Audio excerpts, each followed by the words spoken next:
नूरपुर एक बहुत प्यारा गांव था। नूरपुर के रहने वाले लोग अपने थोड़े से साधनों में ही खुश रहते थे। राबिया एक 13 साल की लड़की थी जो अपनी नानी के साथ नूरपुर में रहती थी।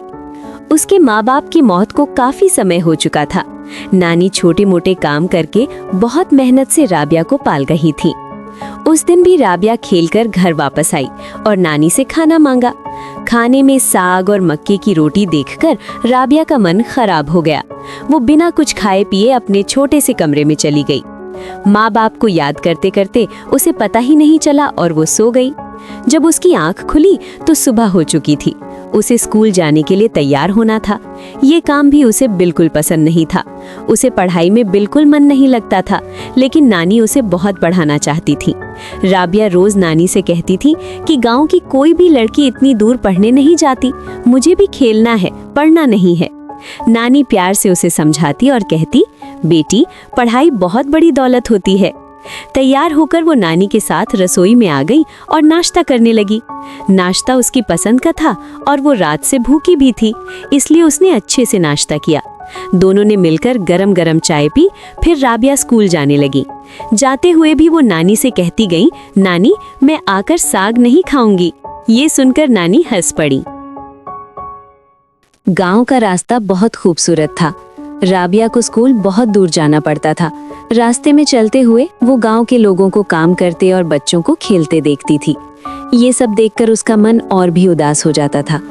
उसे नानी की बात समझ नहीं आती थी कि वो उसे पढ़ाना क्यों चाहती है। चलते चलते वो नहर के पास पहुंच गई। वो आगे बढ़ती रही, लेकिन स्कूल अभी काफी दूर था। रास्ते में उसकी सहेली मदीहा मिल गई। मदीहा ने कहा, राबिया आज तो मेले का दिन है, तुम कहाँ जा रही हो? राबिया ने बताया कि वो स्कूल जा रही है।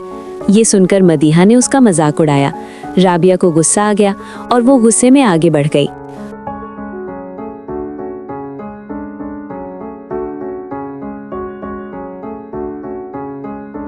थोड़ी देर में राबिया स्कूल पहुंच गई, लेकिन उसका मन अभी भी खराब था।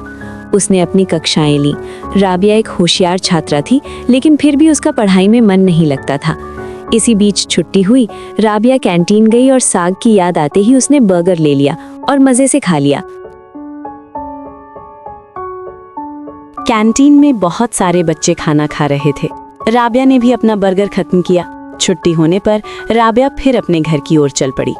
गांव की खूबसूरती देखते देखते उसे पता ही नहीं चला कि रास्ता कब खत्म हो गया। घर पहुंचकर उसने नानी जान को सलाम किया। सलाम करते ही उसने मेले में न जाने की शिकायत भी कर दी। नानी जान ने कहा, राबिया तुम स्कूल के बाद मेला देखने जा सकती हो। लेकिन राबिया ने मेले और खाने दोनों से मना कर दिया और अपने कमरे में चली गई। नानी जान उसे समझाने के लिए कमरे में आई। उन्होंने राबिया को गले लगाया और बताया कि उसके माँ बाप को उसे पढ़ाने का बहुत शौक था। उन्होंने कहा, इल्म हासिल करना बहुत जरूरी है। एक दिन तुम गांव वालों से बहुत आगे निकल जाओगी। तब लोग तुम्हारा मजाक नहीं उड़ाएंगे, बल्कि तुम पर गर्व करेंगे।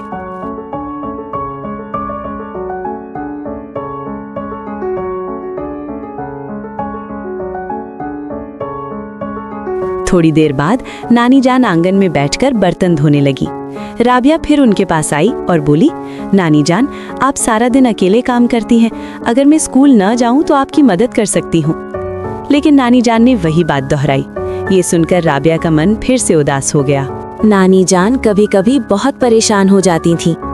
राबिया उदास होकर घर से बाहर निकल आई। चलते चलते वो काफी दूर निकल गई। वो खेतों में इधर उधर टहलती रही। एक पेड़ की छांव में बैठकर वो नहर में पत्थर फेंकने लगी, जैसे वो किसी गहरी सोच में डूबी हो। फिर उसने पेड़ से लगे हुए एक झूले पर झूलना शुरू किया। झूला झूलते हुए वो थोड़ी खुश नजर आने लगी।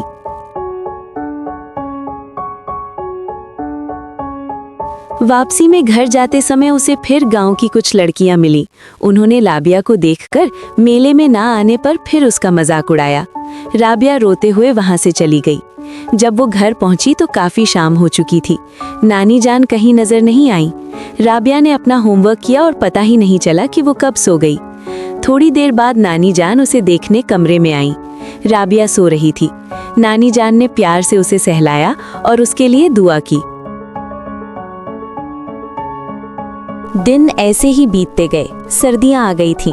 स्कूल में भी सर्दियों की छुट्टियां थीं। नानी जान रसोई में गरम गरम हलवा पूड़ी बना रही थी। राबिया उनके पास बैठी उन्हें देख रही थी। अब राबिया थोड़ी बड़ी हो गई थी। राबिया और नानी जान दोनों ने ठंड से बचने के लिए गर्म कपड़े पहन रखे थे।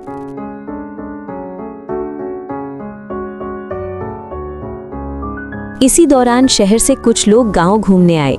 उन्हें गांव बहुत खूबसूरत लगा। वे लोग शहर में डिजिटल मार्केटिंग का काम करते थे और नई नई जगहें घूमकर उन्हें एक्सप्लोर करते थे।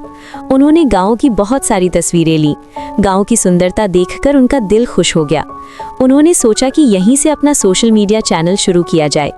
इसी सिलसिले में वे गांव के चौधरी के पास गए।